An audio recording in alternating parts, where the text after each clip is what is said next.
不能进去，快回去吧！你不能进去啊！嘘，小声点，小心吵着大王。大胆！好了，怎么把孩子放进大殿里来了？大人恕罪。让我进去！谁在那儿啊？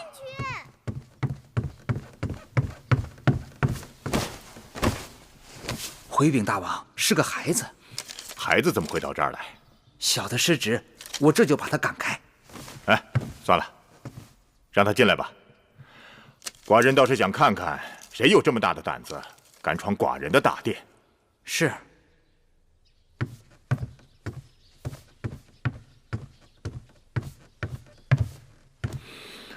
你是谁啊？你是谁？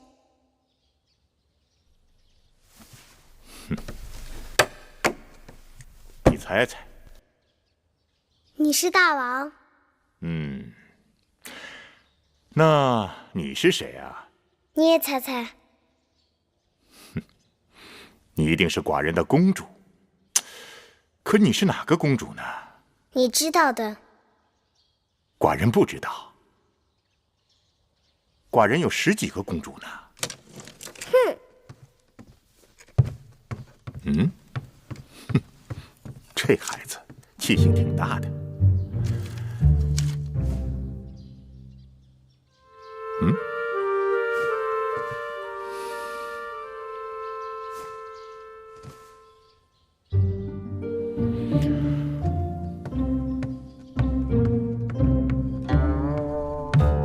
我叫芈月。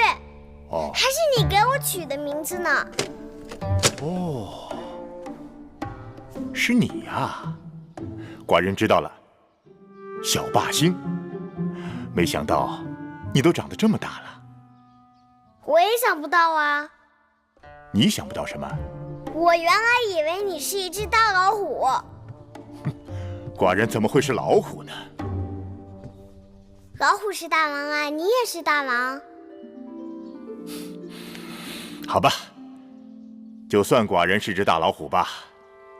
你站起来。为什么？你站起来。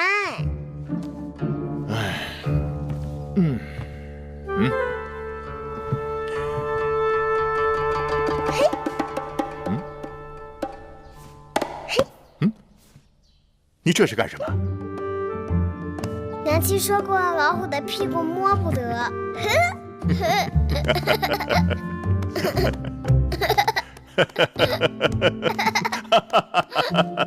哎，老虎的屁股摸得是吧？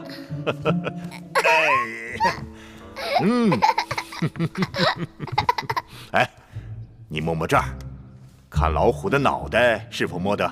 老虎的脑袋也摸得，老虎的须子也摸得，老虎的鼻子也摸得。父王，你去看看我娘亲吧。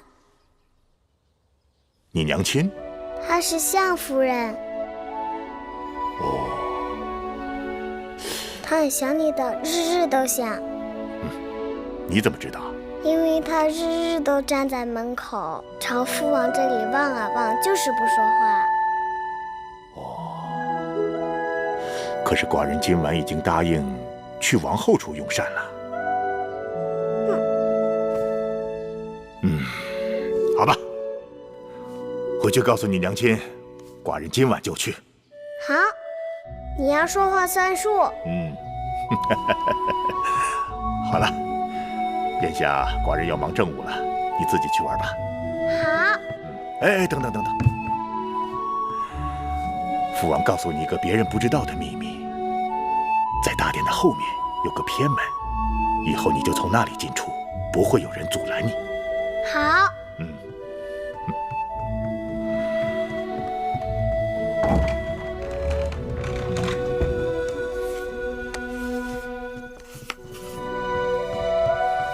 夫人，大王来了。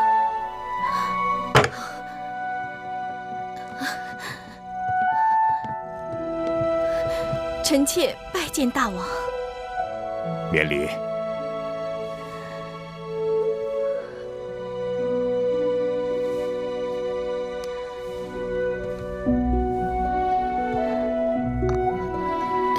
臣妾蓬头垢面，衣衫不整。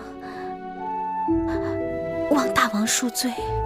怎么，月儿没告诉你，寡人今晚要来？小孩子的话怎可作数？寡人的话可是要作数的。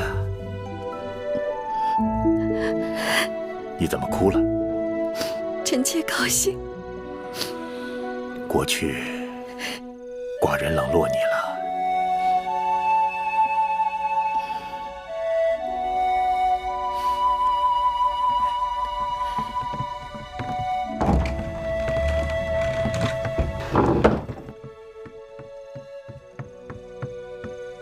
夫人，大王去了相夫人那儿。大王去了相氏那儿？是奴婢亲眼见到的。4年多了，这云梦台都快成了冷宫了。不知大王今日怎么就想起了云梦台？大王不是想起了云梦台，而是想起了相氏。还是有子嗣好啊，大王至少会看在孩子的份上，来看看他的娘亲。哼！父王，你是来叫父王去看你娘亲的吗？不是，月儿来看看父王。娘亲说父王走到他那儿不好。有何不好啊？有人会不高兴。谁会不高兴呢？只要寡人高兴就好。这些点心好吃吗？好吃啊，你吃吧。可我娘亲说不能乱吃别人的东西。哦，你娘亲把你管束得很严呐。可你又不是别人，你是我父王啊。此话有理。那我就尝尝。吃吧。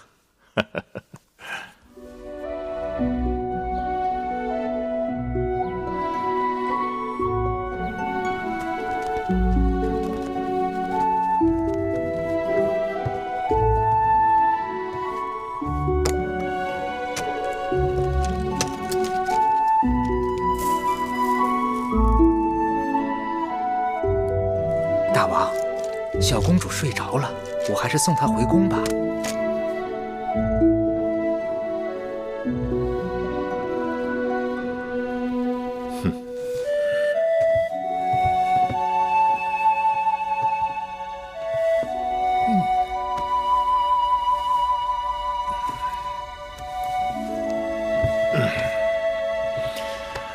寡人想歇息了。大王，您去哪儿？还能去哪儿？去他娘亲那儿。哦，是。自楚宣武王以来，楚国一直是诸国中的王者。前不久，齐王、魏王等人在徐州会盟，竟然相约并力讨伐楚国，是可忍，孰不可忍？大王，微臣还听说，齐王已派使臣去见越王吴江，越王已答应齐国共同攻楚。齐王居心叵测，一心与寡人争霸，不灭齐王之气焰，寡人食无味，寝不安。寡人有心亲自率兵讨伐，先攻越国，然后移师北上。大王，既然您已有决断，这是一场大战，我等需在粮草、兵器、战车、舟船等项早做筹划。启禀大王，永相令有事禀报。让他进来。是。拜见大王。后宫又有何事？恭喜大王，相夫人怀孕了。本王刚决定出征，相氏就有了身孕，这是吉兆啊！好，恭贺大王！相氏有孕了？怎么会？怎么不会？近来大王去云梦台多少回了？拿小孩子这么宠，算他有手段。那项氏出身低微，就算他有子嗣，偶尔受到大王临幸，又怎可与王后相提并论？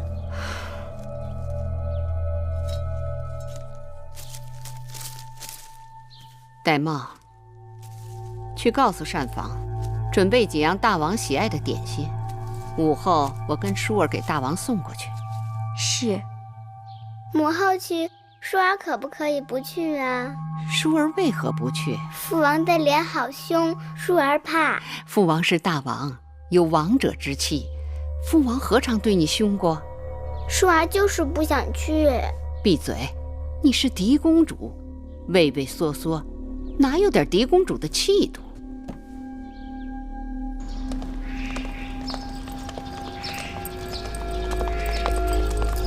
王后，舒公主，举姬，听说你的应妾项氏怀孕了，该恭喜你呀！大王在天子嗣，大家同喜。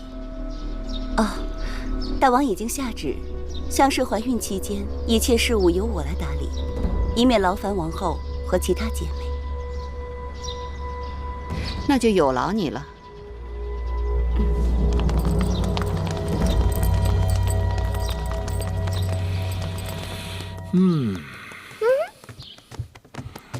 大老虎舒服吗？舒服，有小老虎敲背，大老虎太舒服了。来来来，这儿也敲敲。还有这儿，这儿也给敲敲。放肆！芈月，身为王女，怎可军前无状？月儿孝顺，给父王捶背，何过之有啊？臣妾是怕小孩子没分寸，坏了君臣父子之礼。你是在说寡人吗？臣妾不敢。是舒儿好久未见父王，思念的厉害，特让膳房做了些点心给父王送来。舒儿，来，到父王这儿来。来呀，快去。你怕寡人？寡人的样子很凶吗？来来来，过来过来。哎，你看她，她是你妹妹，她就不怕寡人啊？原来你是我姐姐，我们一起去玩吧。母后，父王，我们两个可以一起去玩吗？当然可以，去吧。我们出去玩了。膳房新做的点心，快给大王端上来。大王，这天气潮热，绿豆糕最是下火。王后有心了。这些日子，大王很少去后宫，后宫的嫔妃们都盼着呢，如大汉望雨。这阵子国事过于繁忙。国事繁忙，大王还要注意身子。大王若是要去后宫，也望能雨露均沾，免得会有怨言。哦，有何怨言？说来寡人听听。这怕是王后对寡人有怨言吧？不敢。你要与我玩什么？你会放屁吗？放屁？放屁会。那你放一个。你看我的。我放一个。我可以放个连环屁。我也会。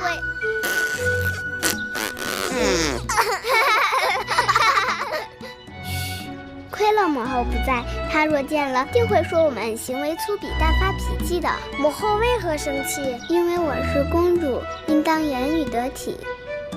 我也是公主，但是我娘亲从来没有说过什么得体。但我是嫡公主啊，那有何不同？你见了我应该行大礼。好吧。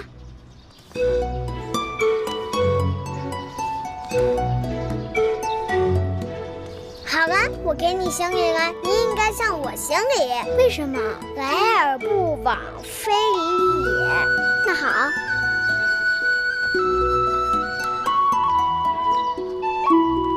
舒儿，你在做什么？我们在礼尚往来。大胆！你们可知礼仪廉耻，尊卑有序，简直没王法了。芈月，你给我跪下，即刻向狄公主赔罪。跪下！我不跪，我不跪，我为什么要跪？我不跪，我就不跪。王后，我不跪，我不算了，跪。小孩子玩耍，别太认真了。大王，芈月刁钻顽劣，目无尊长，若无人好好管教，寡人倒是看着孩子，天不怕地不怕，率真可爱的很。可惜是个女孩，若是个男孩，前景不可限量。朝阳，伐越攻齐之事筹备的怎么样了？我等已筹集兵力10万，战车3000，粮草舟船也都准备妥当。万事齐备，只等大王发令。好。屈子，你是大祭司，就由你为大军择一出征的吉日，让那些鼠辈们看看我大楚的气势。是。还得再烧点热水。烧。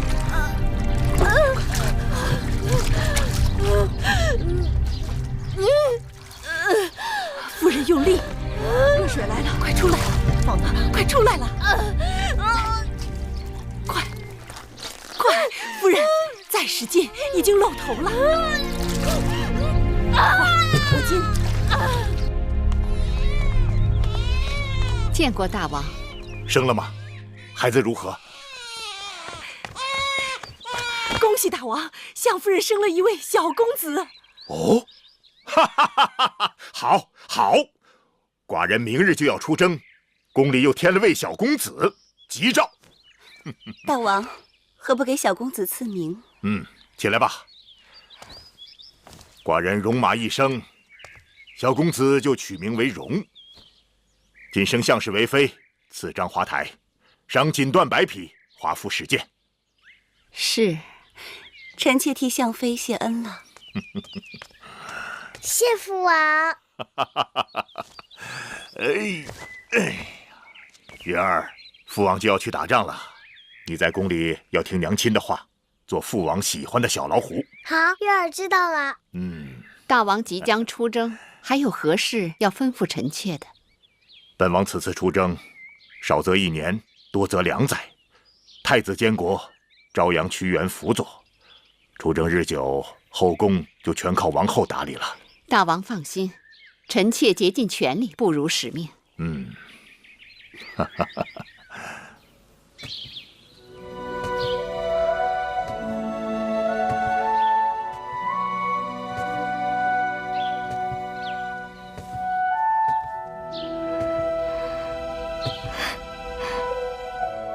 这就是我的寝宫，以后我和孩子就可以住在这儿了。相妃，王后谨遵大王旨意，已将赐给相妃的华服做好，请相妃更衣换装。这些是王后特令永祥精心赶制的，相妃云容月貌，穿上华服更增荣光。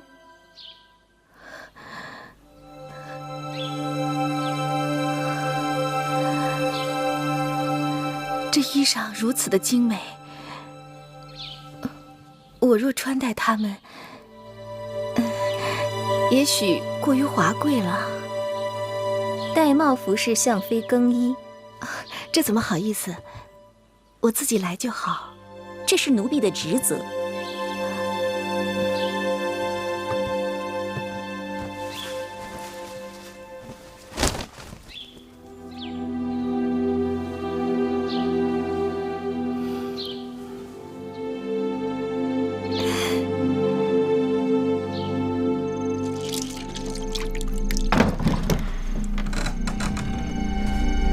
大帽姑姑，你这是怎么了？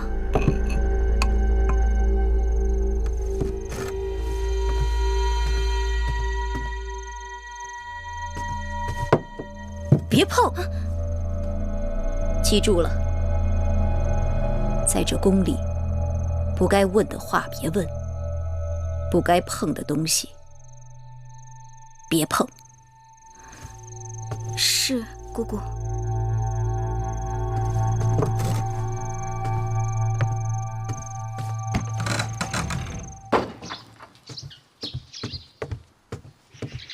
夫人，您的早膳。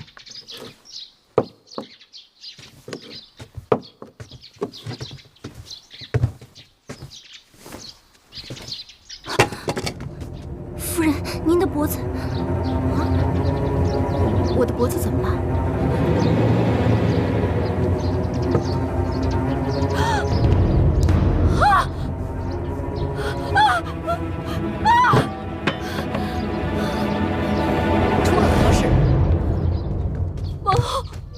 怎么回事？一夜之间，臣妾就变成了这个样子。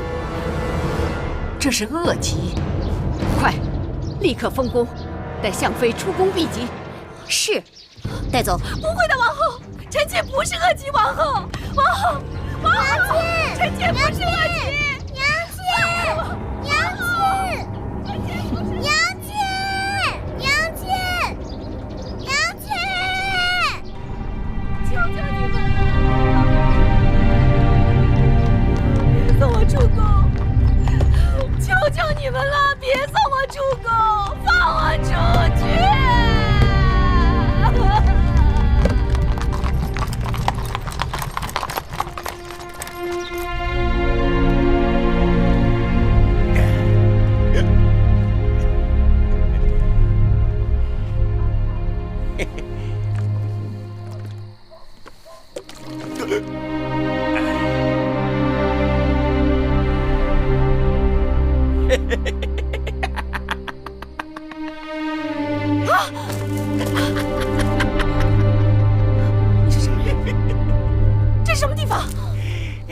这里是我家，我叫魏家。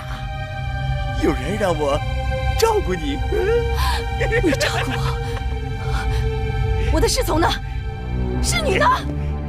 嗨，还有什么侍从侍女啊？有我魏家照顾你，保准伺候的你美美的。你别过来！不要！我是大王的妃子。你要是敢冒犯我，小心你的狗命！我魏家是烂命一条，要不要的无关紧要，只要能和你风流快活，千刀万剐我都愿意。来，我跳！我告诉你，我是有恶疾的人，有恶疾的。我不在乎，我不在乎。放开我！放开我！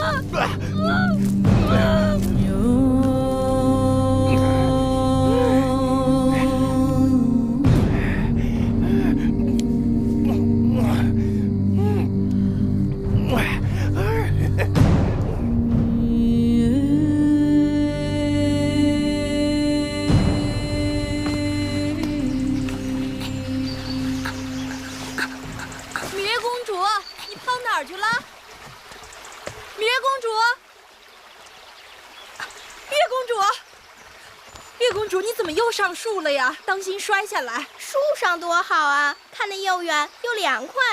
出国700年，哪有一个上树的公主？公主为什么就不能上树？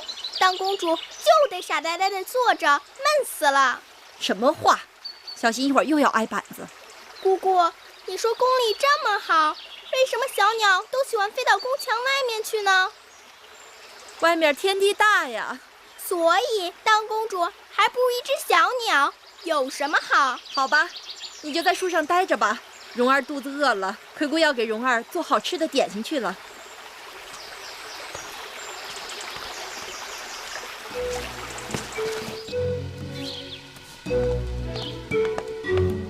皇歇奉师屈恩之命前来拿取祭品，请厨娘相助。哎呦，你就是皇家的歇公子啊！我们这里的人呢，都听说过你的名字，说你年少聪颖，举目成诵。是屈夫子的得意弟子，皇歇愧不敢当。哟，瞧你这样子，彬彬有礼的，是个小君子。我跟你说啊，今日厨房正忙着给王后和舒公主做桂花糕，所以祭品还没有来得及做，你在这等一会儿吧。啊，有劳了。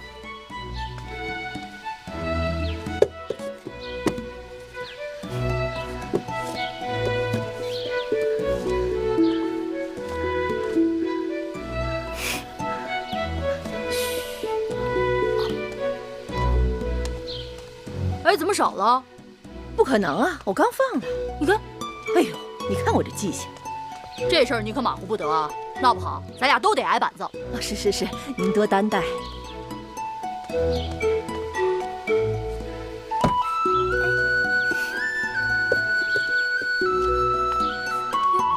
奇怪，怎么又少了2个？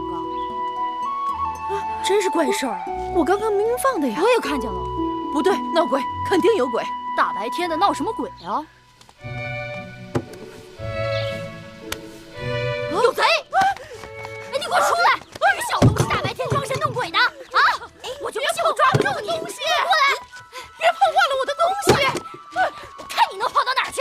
小小年纪就不学好！别追了，我过来！出来！你给我出来！哎呀！别跑，我都站住！我看你往哪儿跑！哎呀！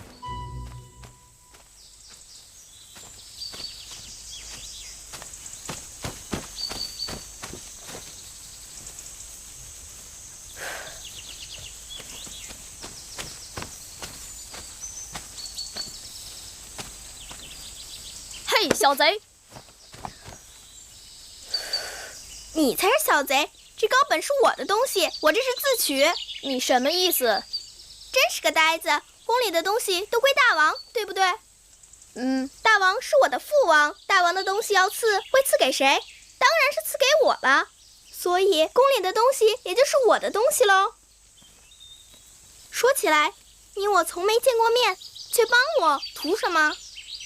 皇歇只是看不惯以大欺小。难怪厨娘叫你小君子。来，一儿赐你1块糕。君子不受嗟来之食。哎呀，算了吧，拿着啊。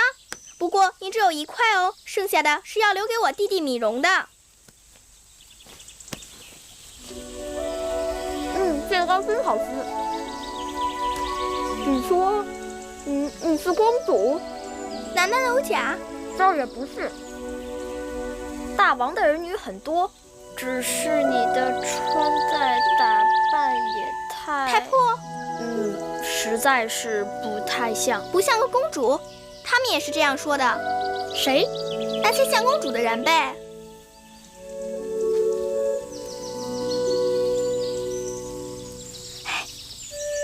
你等着。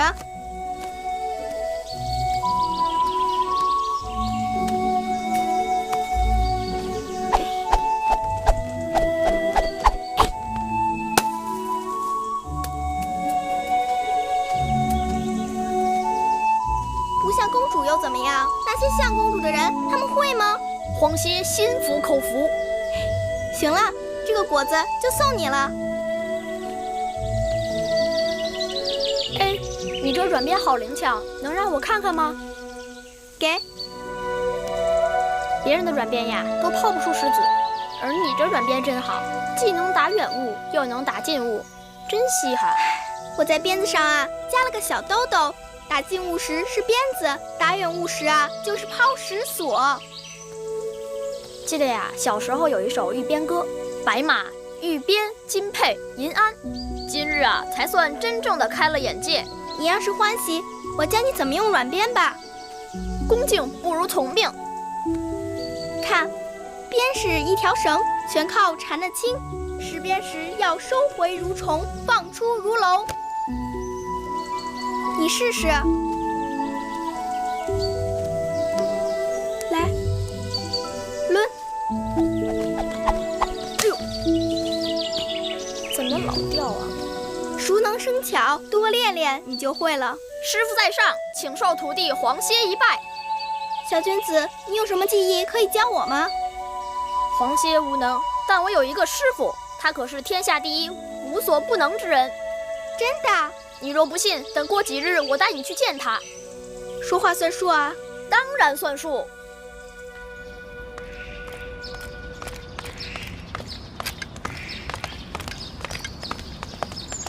弟子皇歇拜见师傅。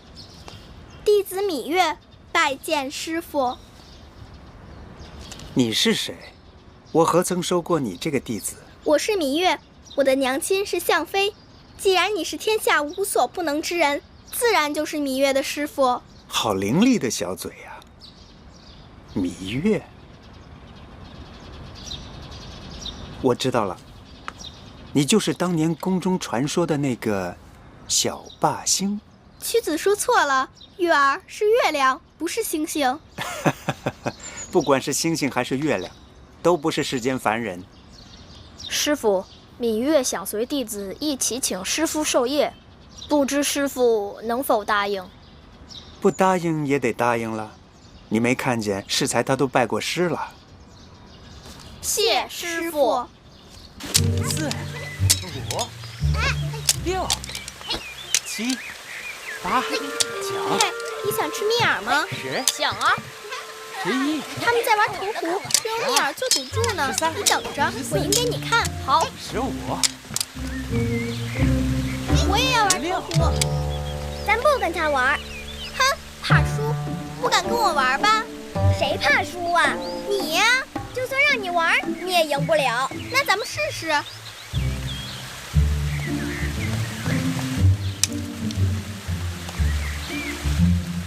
进！我赢了，我赢了，蜜饵给我。谁说你赢了？我投进去，怎么不是赢了？你们有没有看见他投进去？说啊！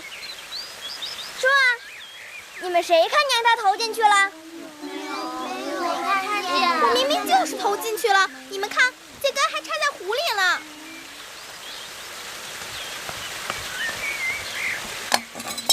你耍赖！你耍赖！耍赖怎么着？你这野孩子本就不配跟我们一起玩。你说谁是野孩子？你娘亲是陪嫁的应试，生了脏病被赶出宫，你没人管，不是野孩子是什么？你才是野孩子。你娘亲是汪汪乱叫的大野狗，你是汪汪乱叫的小野狗，你们野狗乱咬人。我娘亲生病，出宫避疾，总有一天要回来的。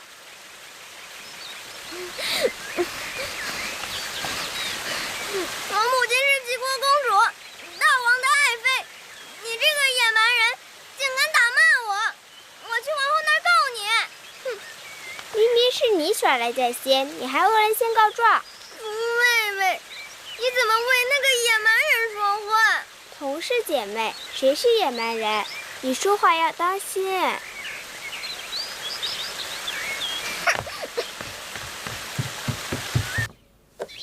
这个呢？这只羊啊，真聪明，真听话。来，看看这个是什么？看看。月儿，怎么搞的？衣服怎么又扯了？来，脱下来，姑姑帮你补补。整日里在外面野，哪还有个公主的样子？我们月儿也是委屈，都是别人招惹月儿的。没有娘亲管教的孩子，怎能知书达理？我不知书达理，我没有娘亲，那我娘亲去哪儿了？这个你别问我。那我问谁？都说他得了恶疾，出宫避疾去了，可是他在哪儿啊？乖月儿，别哭。姑姑，我好想我娘亲，难道我娘亲就不想我和弟弟吗？你娘亲啊，也想你们。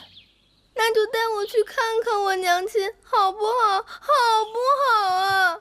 夫人，已经3年了，我哪能不知道？我也是天天数着日子，全都是命啊！走，我们到外面玩去。许娘娘。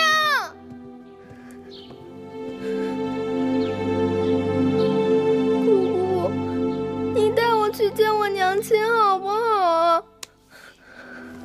月儿，姑姑帮你想办法。乖，月儿不哭了啊。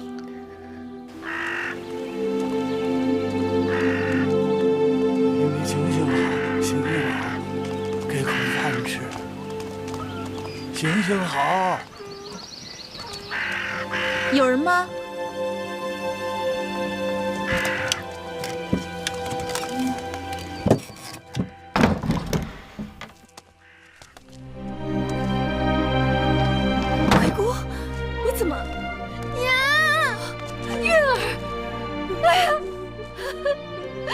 月儿，让娘看看，娘亲，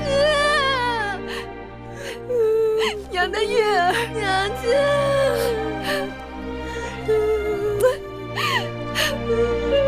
娘亲的月儿。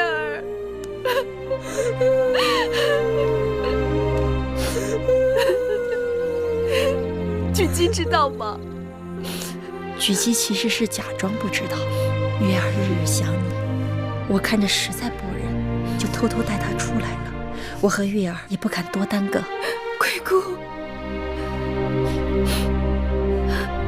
月儿，来，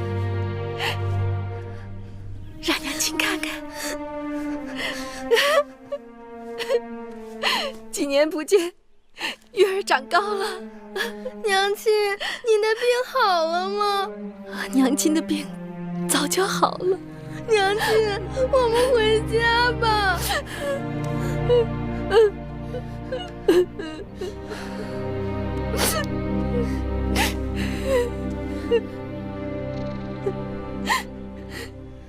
娘亲回不去了。为什么回不去了？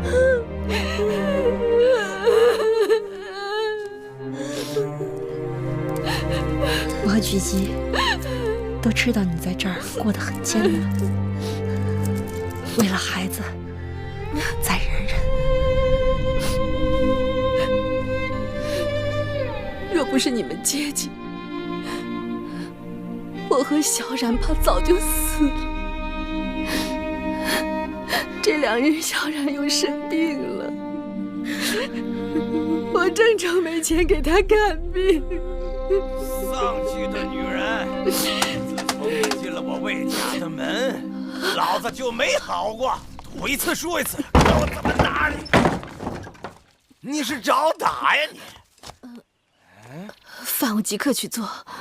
你们是何人？到我魏家来干什么？他们是我的故人，来看看我。好阔气的故人呐！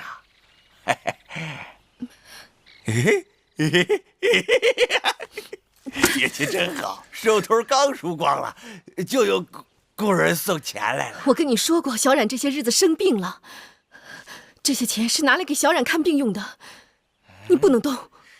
看什么病？生死在天，别挡我的财路，拿过来，我去翻本。拿过来！我不给。你给不给？我不给。你给不给你？你放开我！月儿，月儿，你快住手！月儿，放开我！给我！月儿啊！小兔崽子，你个妖老子！月儿，你快走，快点，月姑带他走，快走，快走！你给我让开！你这个混蛋！混蛋！我看你还敢还手！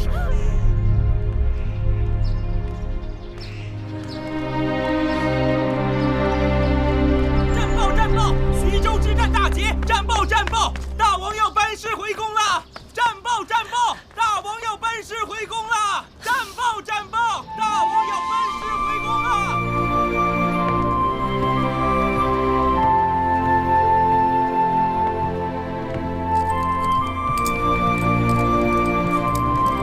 拜见大王！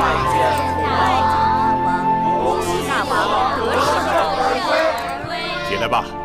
谢大王。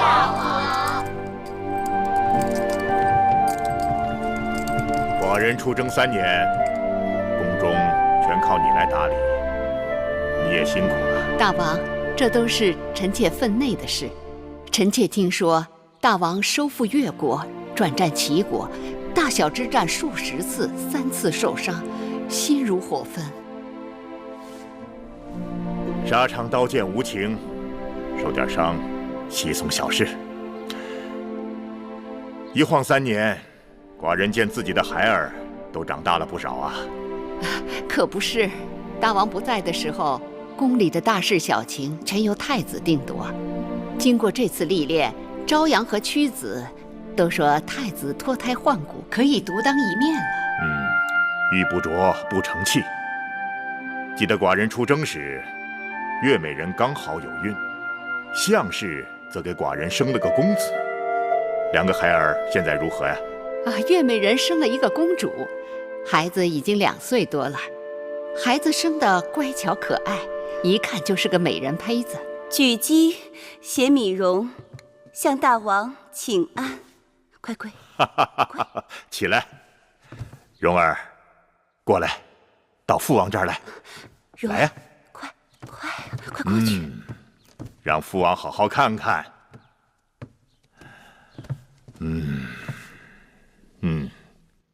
像寡人，也像他的母亲。孩儿的母亲项氏呢？大王，您出征不久，项氏便得了恶疾，被臣妾送出宫去避疾。没想到在宫外医治无效，不久就故去了。家人薄命，项氏可惜了。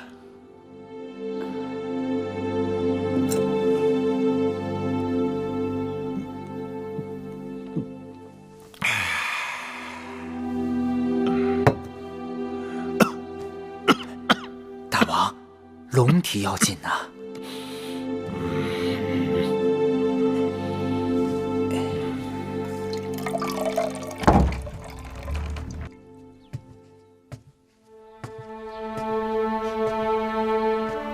父王，何人啊？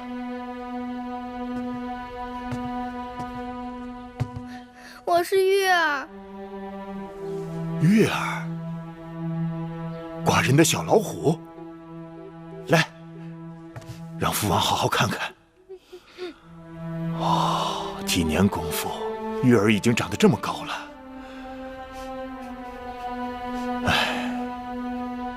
可惜你娘亲已经过世了。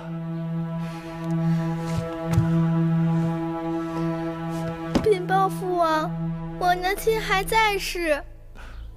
什么？月儿娘亲没有死。月儿，你怎么知道你娘亲还在世？月儿前不久还见过娘亲，娘亲住在一个小屋子里，被恶人打。当真？此事你禀报过王后吗？没有。你放心，寡人定将此事查个水落石出。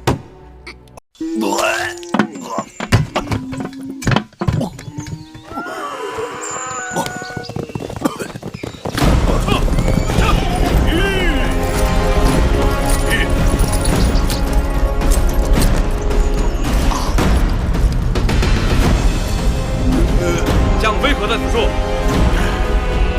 你们是谁呀？我问你，项飞何在此处？那是我的女人，你们谁也别带走她！开门！你们不能带走她！你们不能！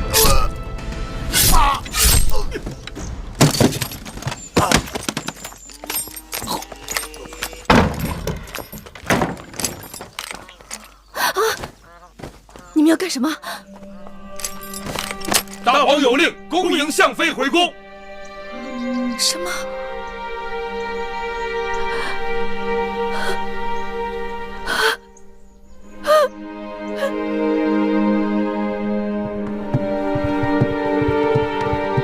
夫人，大王把项飞接回宫了。项飞请您去章华台相会，但宫中人多口杂，只怕很难躲过王后的耳目。既然是大王所为，就不惧王后暗中捣鬼。我们这就去章华台见项氏。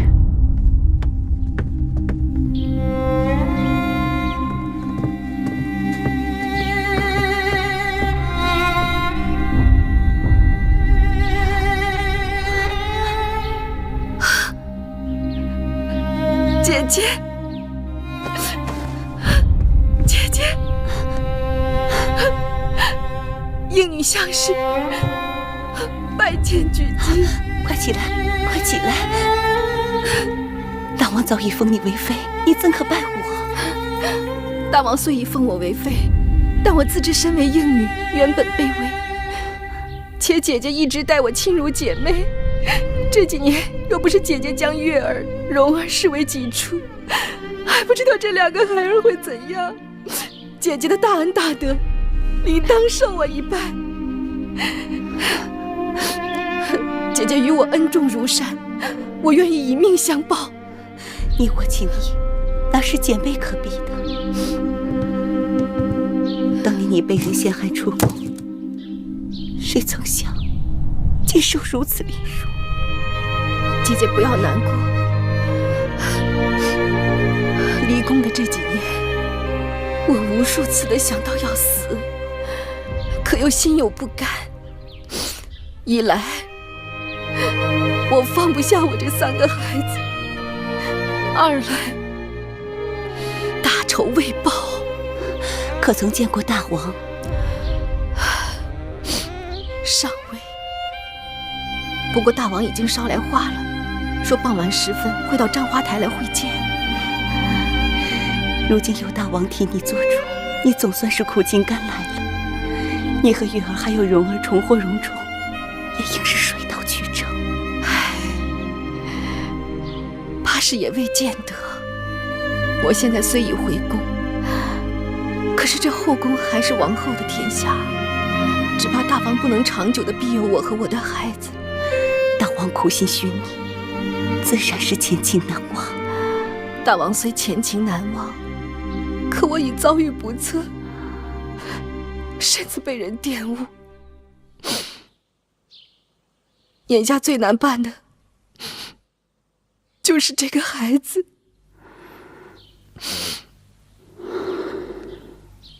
大王竟然背着我把那贱人接回宫来。是，我若当初快刀斩乱麻结果了他，也不会有今日的周折。好在那魏甲已经归西，死人是不会多嘴的。可那项氏早已对我恨之入骨，他定会借助大王的疼惜怜爱之计乘势而上，加之举姬在一旁兴风作浪，这可如何是好？王后是正宫，王后之子是太子，那项氏出身低贱，烛火之光怎能跟日月争辉？哼，是不是正宫，谁做太子，还不都凭大王的心思？项氏那一对儿女早已被大王视作珍宝，他若想上位，易如反掌。可那项氏与魏甲苟合产下逆子，他若是在后宫得势，岂非楚国上下的耻辱？你是说，项氏是带着魏家的儿子一同回宫的？是，听章华台的人讲，那个小贱种已有快1岁了。好，甚好，这也算我棋高一招。凭你项氏再得大王欢心，也是白玉蒙殿曾入沟渠之人，就算大王此刻为情所动，还顾不了那么多。但只要那小贱种在，终有一日，大王就会想起他和魏家在宫外龌龊的那几年，大王就一定会嫌弃他。关键是，眼下怎么封住他的口？我虽然已经回宫，可王后又岂能放过我？岂能放过我的月儿，我的蓉儿？我想来想去，只有这一个机会了，只有这一条路可以走。我扳倒了王后，换我孩儿一个锦绣前程。妹妹，你千万不要想战了，你的3个孩儿都太小了。我就是为了他们，我的命不足惜。我既然已经回宫了，王后势必与我形同水火。我若不孤注一掷，便只能眼睁睁地看着我的3个孩子和我任他宰割。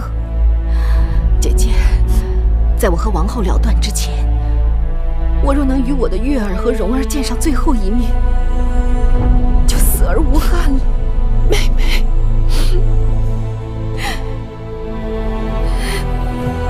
请收妹妹一半。姐姐，你快起来，望姐姐成全。好，我这就去安排。谢姐姐。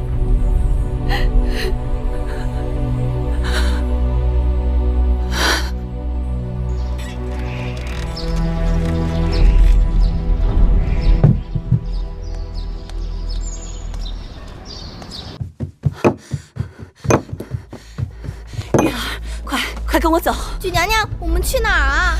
快走，再不走就见不到你娘亲了。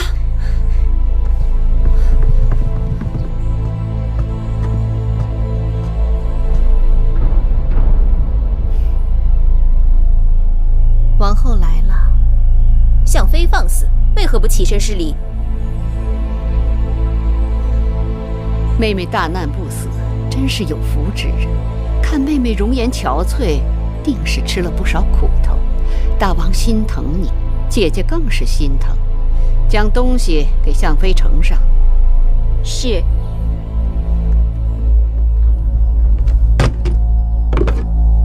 臣妾曾吃过恶人的苦头。这些服饰，臣妾是打死也不敢碰的。妹妹差人来说要见我，定是有话要说吧。你们都退下。是。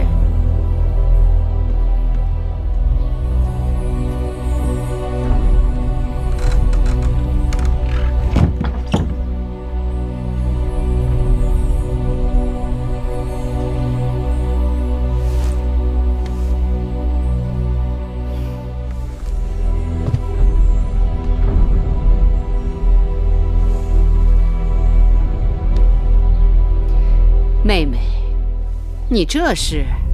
臣妾这几年生不如死，贱如草芥，全是拜王后所赐。臣妾感恩戴德，铭记于心，变牛变马，不敢忘怀。我如此好生待你，真心拿你当姐妹。你刚刚回宫便血口喷人，你是否害过人？你心里最清楚。向妃，你是失心疯了。我何尝害你，又怎样害过你？空口无凭，要拿出证据来。你向来害人，有恃无恐。这次臣妾就不放过你了。大王公正，不会凭你这三言两语不实之词去冤枉好人。是否冤枉？你心里不比谁都明白。冤枉与否，全凭大王判定。苍天在上，大王自会为我做主。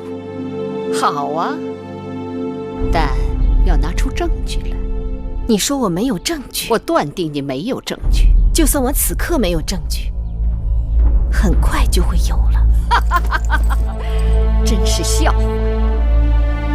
只怕是你成为笑话。等大王看到证据，自会治罪于你。你就等着报应吧。哼，你一个贱婢，螳臂挡车，不自量力。贱婢就是想尝试阻挡王后车马的滋味。你若真想与我为敌，那咱们就走着瞧。你不要忘了自己的身份。你以为你还是相妃？你在宫外与那泼皮魏甲苟且几年，早就污秽不堪。楚宫乃高贵之地，哪容得下你这卑微之躯？臣妾的确卑微至极，可卑微之躯自有卑微之躯的用处。你是在自寻死路。王后说的不错。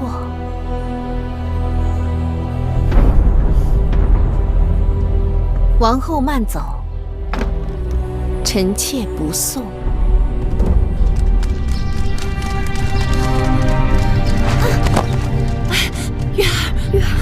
月儿实在跑不动了。跑不动也得跑。月儿实在跑不动了。不好，大王的异常。月儿，我们走近路。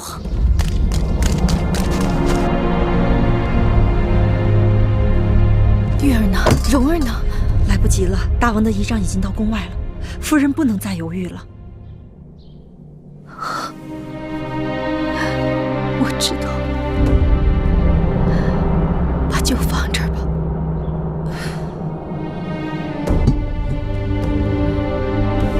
你走吧。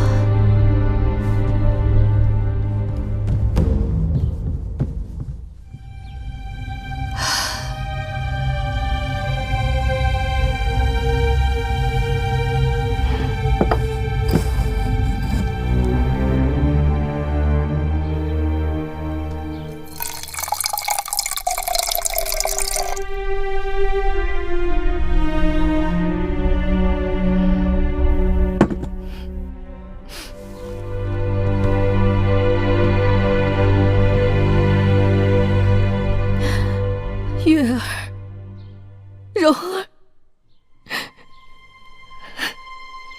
娘亲等不到你们了。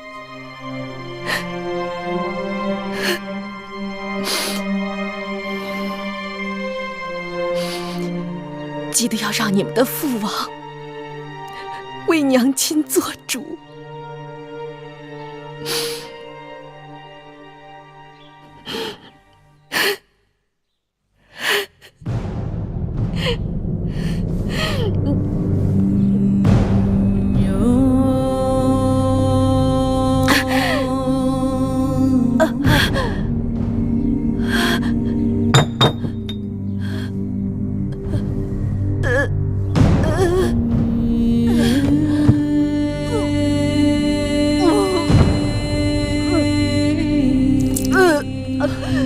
快见过你们娘亲！娘亲，你怎么样？你要撑住，撑住啊！快去叫女医！是，快去！娘亲，你怎么了，娘亲？月，记得要照顾好蓉儿。和魏然记住了吗？娘亲，记住了吗？爱妃，哎，这怎么回事？大王，大王，爱妃，爱妃，大王，爱妃，是谁把你害成这样？大王，就是王后赐的。爱妃，害我这些也是王后。大王要为我做主。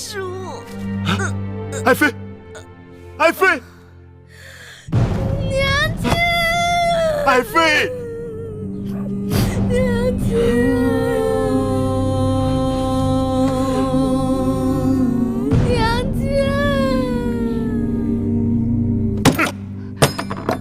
项氏出宫避疾不治身亡，你是在蒙骗寡人。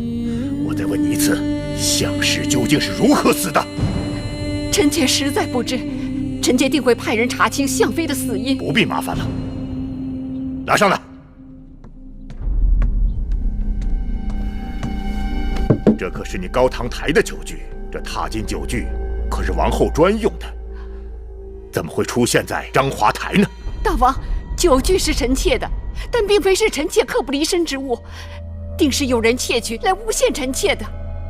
诬陷你吗？传章华台的侍女上殿。传章华台侍女上殿。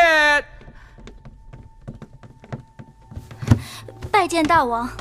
实话道来，你是否看见王后进入了章华台，并看见王后与项妃单独相处？是。奴婢所见确实如此。下去吧。大王，臣妾与项妃单独相处确实不假，但臣妾没有毒害项妃，还望大王明察。你去章华台干什么了？臣妾听说项妃受了不少委屈，难免恻隐，原打算到章华台去安抚她一番，没想到见到项妃之后，我们彼此言语不合，臣妾便恼怒地回宫了。哦。谋害项妃定是另有他人。哼，你别以为死无对证，项妃在毒发身亡之前，已将害她之人的姓名告诉了寡人。哼！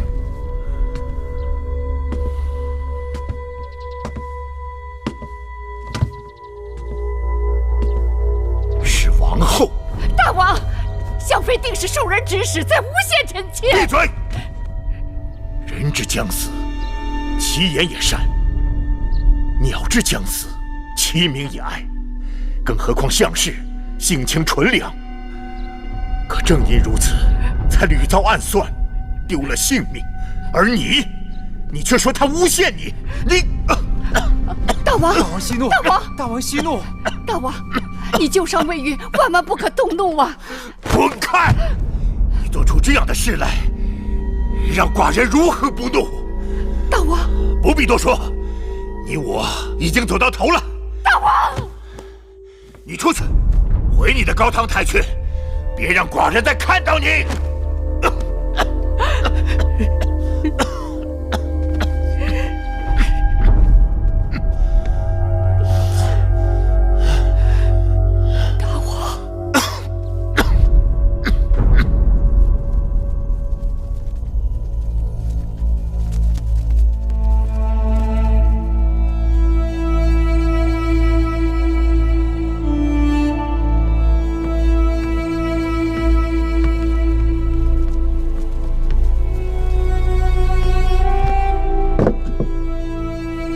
王后，奴婢服侍您吃点东西吧。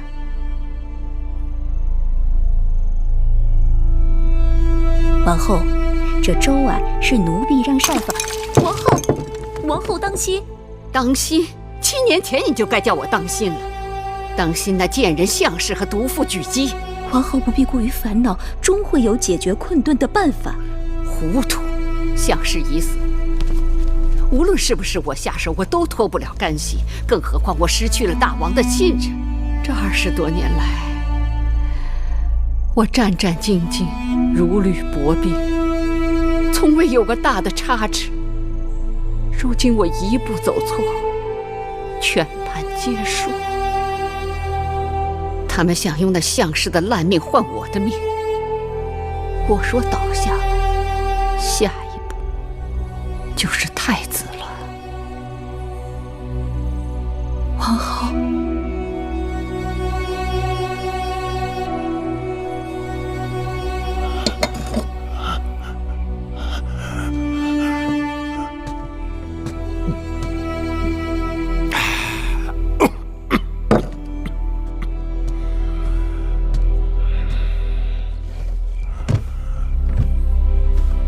儿臣拜见父王。你来干什么？父王，项氏之事，其中必定还有其他曲折。母后一贯宅心仁厚，必定不会做出此等毒辣的事情。他宅心仁厚？哼！这些年，他在宫中做了多少龌龊之事？你是故意视而不见，还是装聋作哑？父王，母后再有错，那也是父王的结发妻子，也是儿臣的生身之母。望父王看在夫妻情分和与怀儿的父子情分上，能够高抬贵手，宽恕母后。夫妻情分，父子情分。你母亲若对我真有情分，就不会背着寡人在宫中杀戮无辜、残害寡人枕边之人。而你竟不明是非，为那恶妇求情。可父王这一时之怒，已经引得宫里平起风波。这么下去，人心难免不稳，只怕会……闭嘴！你不明是非，混淆黑白，口口声声为那罪妇申辩，还不是因为他一贯袒护你的短处？尽管你无能，你好色，你自以为是，可在他眼中，你仍是贤明圣主，是大楚的不二储君。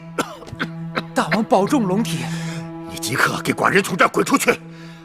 大楚没有你这样的太子，寡人也没有你这样的逆子。父王，滚！大王息怒。大王保重啊！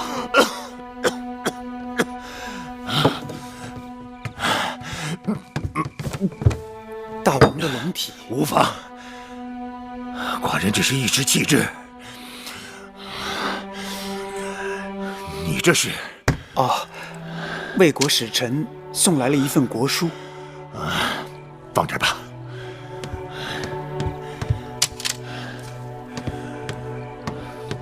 大王，气滞，皆因情志不畅，饮食邪气，君子饮酒3绝而止啊。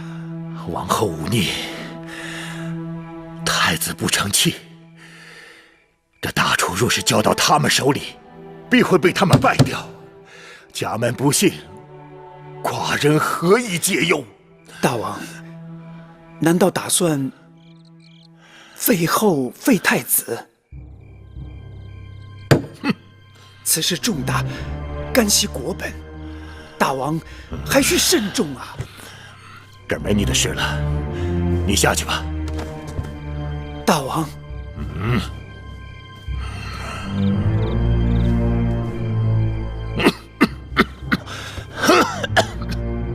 给寡人斟酒。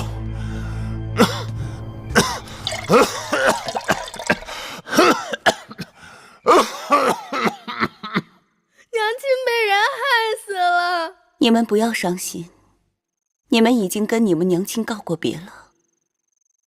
大王会风风光光的送走你们母亲的。王后为什么要害死娘亲？嘘，这里是后宫，不害人不能活。可我娘亲从不害人。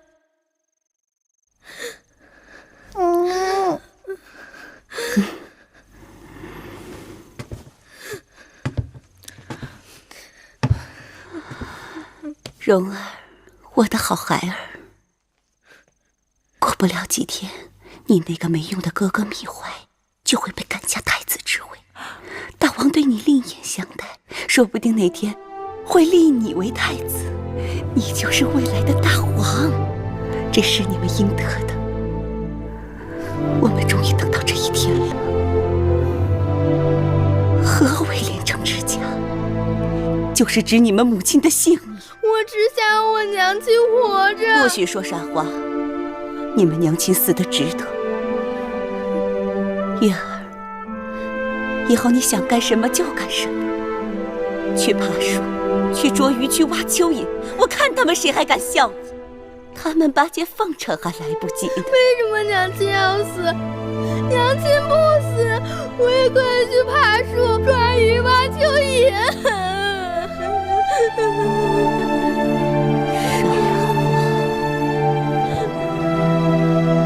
这么多年，我们一步步走在这刀刃之上，现在我们终于得到了自己想要的，我心里欢喜，我要你们也欢喜。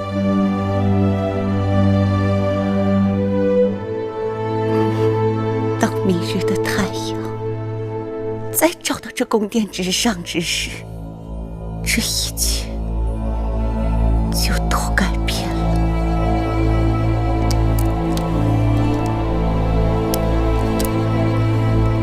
戴帽，我是不是已经有了白发？不，王后长发如漆。我跟大王夫妻一场，想必大王是不肯让我死的。与其大王冷落我、厌恶我，让宫中其他贱人们来作践我，倒不如让我此刻就去死。趁大王在气头上，我求大王赐我一死。臣妾的命本来就是大王的，臣妾愿意为项氏抵命，只要大王能消气，保我怀儿太子之位。王后，起来吧，伺候我梳妆停当。是。我是王后，君子死而冠不免。王后，大事不好！怎么了？大王在宫中饮酒过度，酒伤旧疾同时发作，骤然昏厥，竟至无救。什么？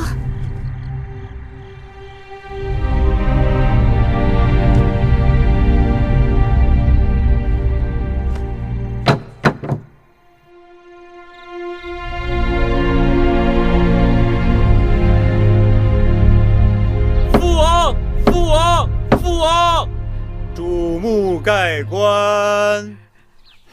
大王！注目盖棺！大王！父王！父王！父王！落！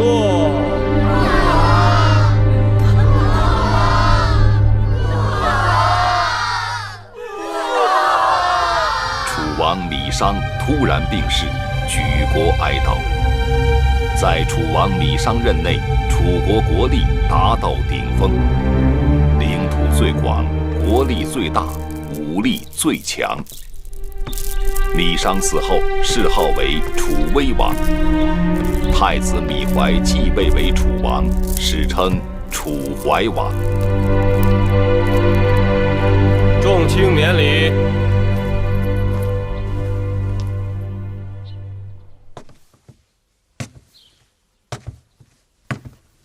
威后，母后，大王不必多礼。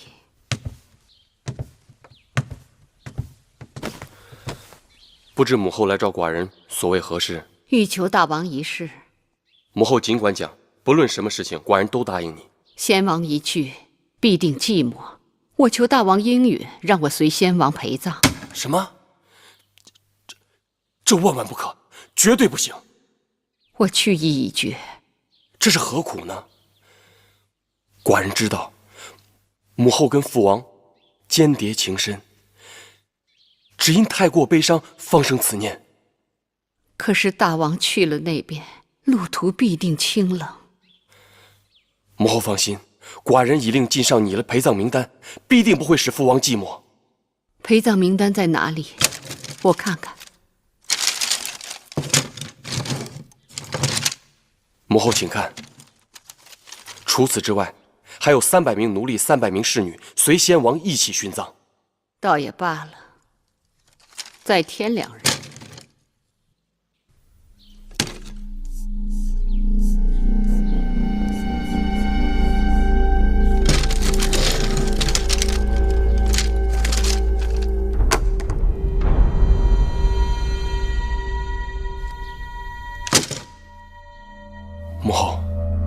母后是想让芈月和芈容也给父王陪葬。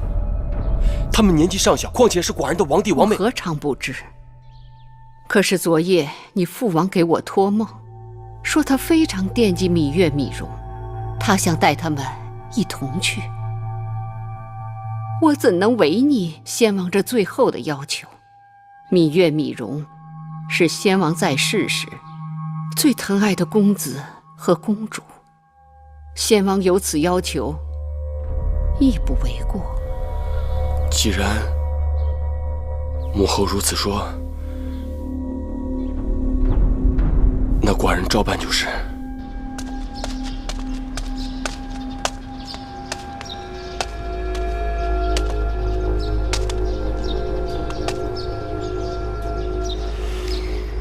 魁姑，你先回去吧。奴婢要服侍举姬。不必了，这是我跟他2个人的事情。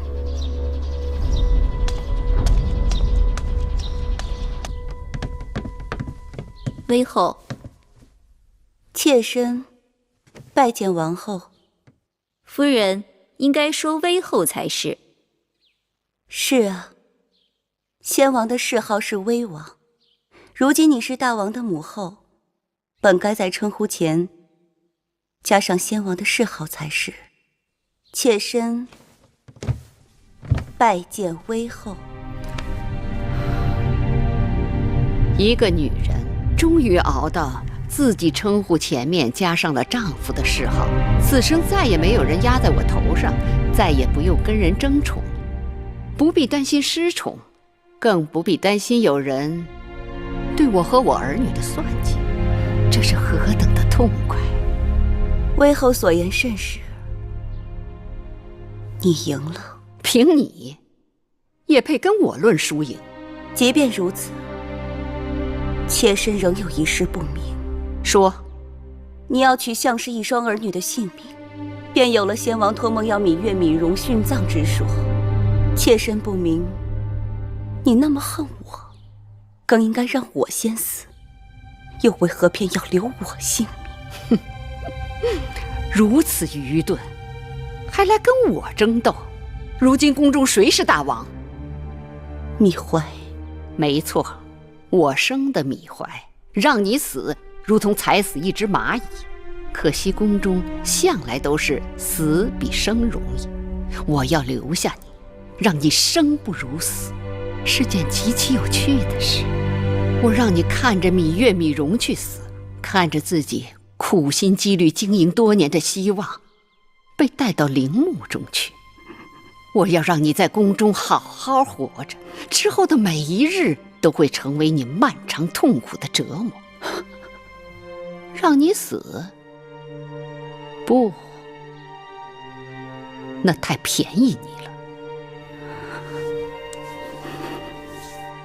妾身明白了。不，你还是不明白。你我这次的胜负只在毫厘之间。若命运稍有差池，坐在这儿的是你，而伏在脚下求死的是我。要怪，只能怪你的运气太不好了。你可以不对我留情，但是芈月和芈蓉还是两个孩子，究竟怎样，我才能保全这两个孩子的性命？除非有人去问先王，让先王亲口告诉我，他不需要芈月、芈蓉的陪伴了。先王一世，又有谁能问得了他？如无人能问先王，那我也爱莫能助了。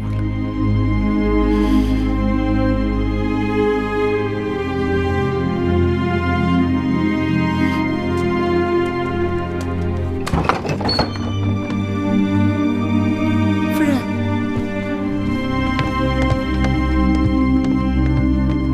夫人，女人呢？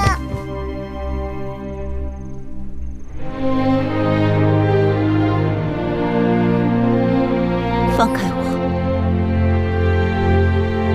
你知道，我从不喜欢别人对我过分亲密。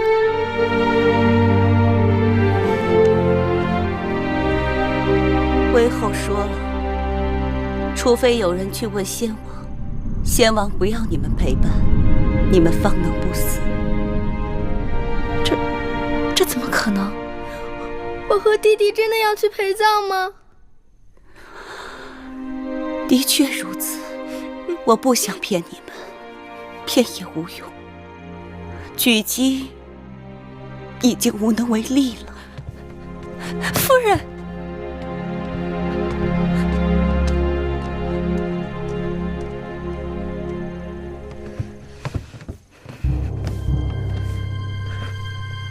蓉儿不会死。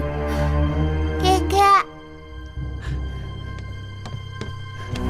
亏姑明日会再去求韦后，亏姑愿意替你们去死，求他放过你们。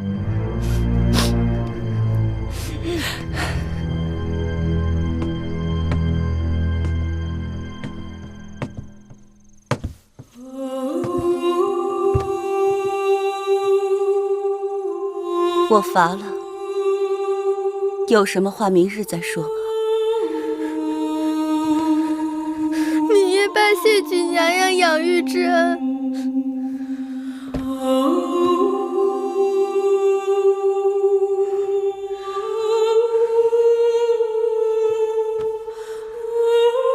明日月儿和蓉儿走了，便没有这个机会了。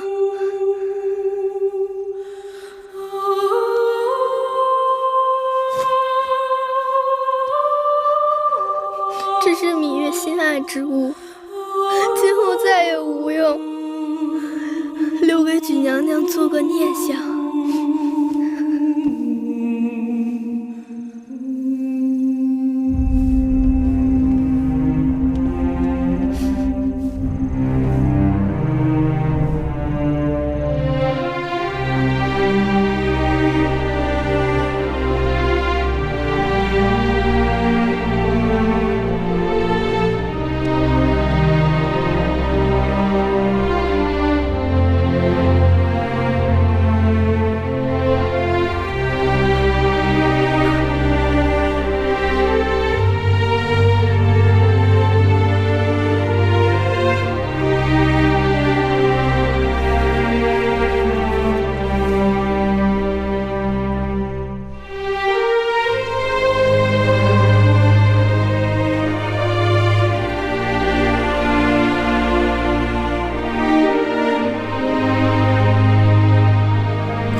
举鸡去问先王啦！举鸡去问先王啦！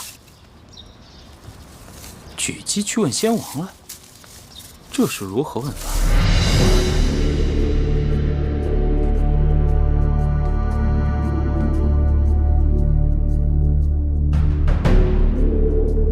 他就是以此白绫自尽的。是。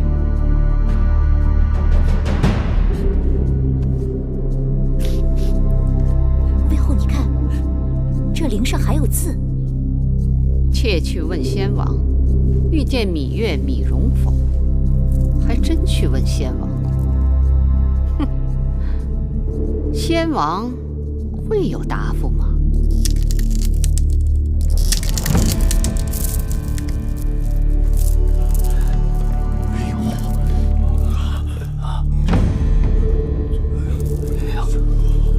母后，你看，这上面有一个“否”字。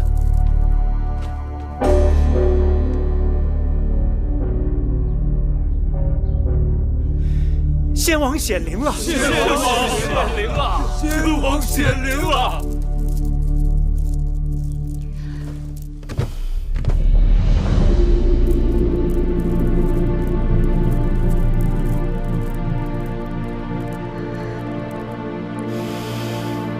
好吧，大王，既然先王心疼你，预留2个辅佐之才，那就把芈月、芈容留下吧。多谢母后。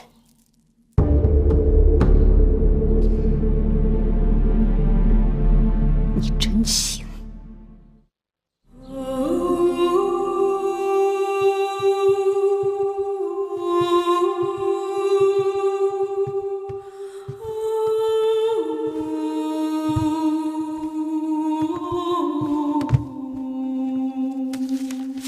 月公主，荣公子，这是菊姬留给你们的。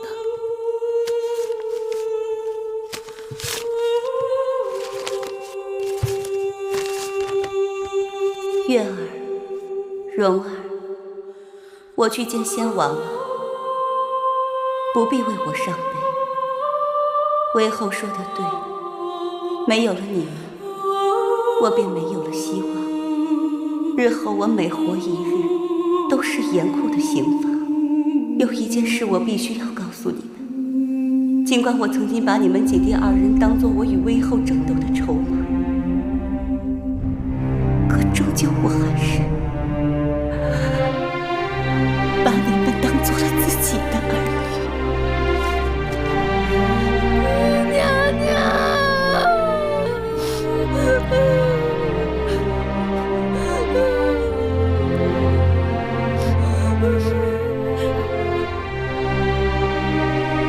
先王对你们关爱有加，把你们留下是要派应准。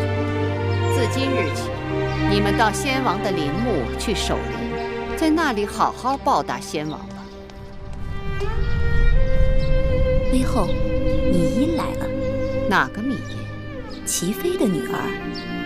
哦，那个投河自尽的齐妃。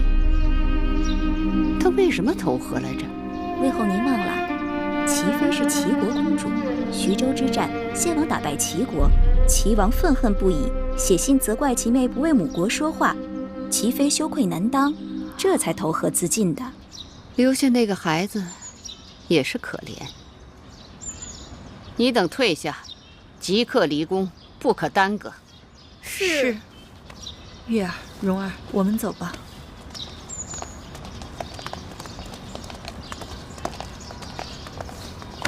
拜见母后。这孩子真是懂事，以后就跟着我与舒儿作伴吧。谢母后。这是举姬族人留下的一处宅子，几日前举姬把小冉接到了这儿，由这位郑伯照顾。他就是我弟弟吗？对，他就是你的另一个弟弟小冉。小冉不哭，我是你姐姐，我会照顾你和蓉儿的。月公主天资颇高，在那陵园人烟稀少，切不可荒废学业。眼下我虽无法帮你们脱困，但我会继续给公主授课的。功课我会让子歇给你们带过去。谢师傅教诲之恩。公主保重。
月儿，子歇哥哥，你来的可真巧啊！今日我们要打牙祭呢。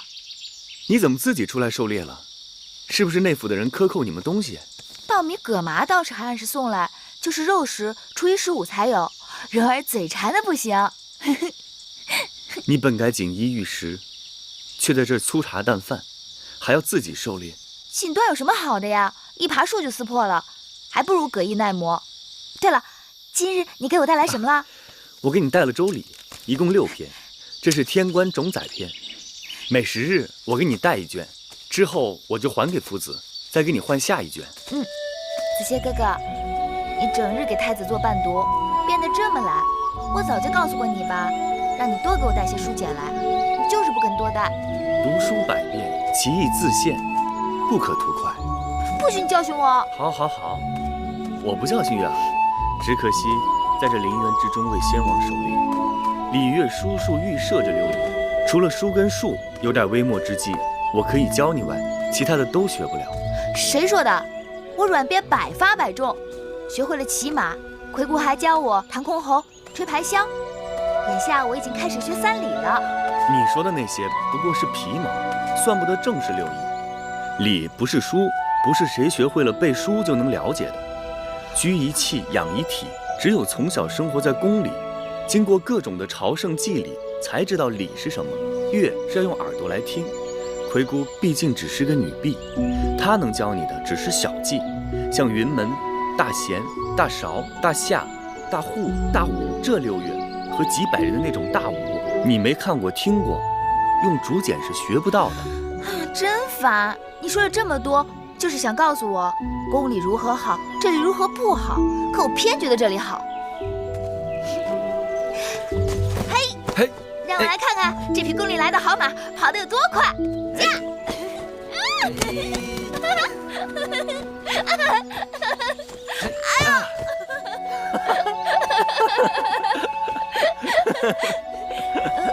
山鸡呢？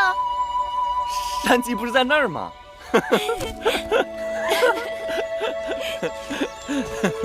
哎呦，玉儿，你怎么了？你手上怎么有血？是不是跌伤了？肚子疼。你肯定是摔伤了。走，我抱你回去。魁姑，魁姑，魁姑，魁姑，怎么了？姐姐没事吧？玉儿刚才她说她肚子疼，衣服后面有血，肯定是跌伤了。魁姑，玉儿伤的要紧吗？不要紧。姑姑是说玉儿她伤的不重。你和蓉儿先出去，我来打理。我也许能搭把手。出去。魁姑，这个忙你们谁都帮不上。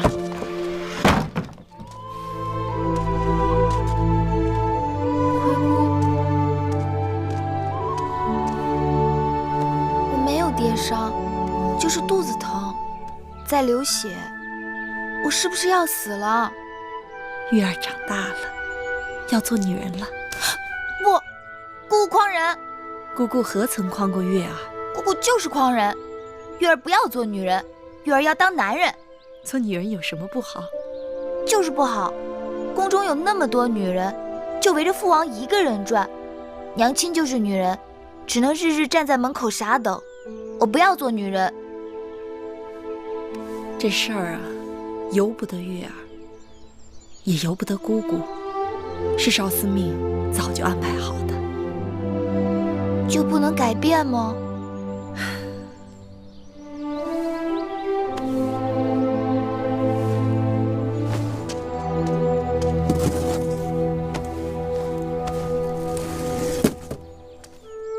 月儿，换套干净的衣服吧。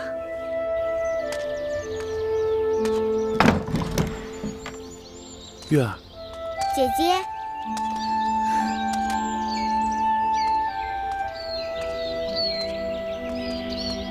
月儿，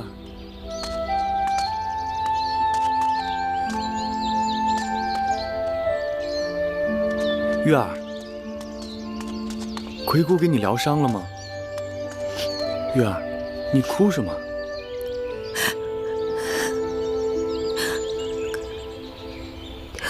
魁姑说，这是少司命的安排。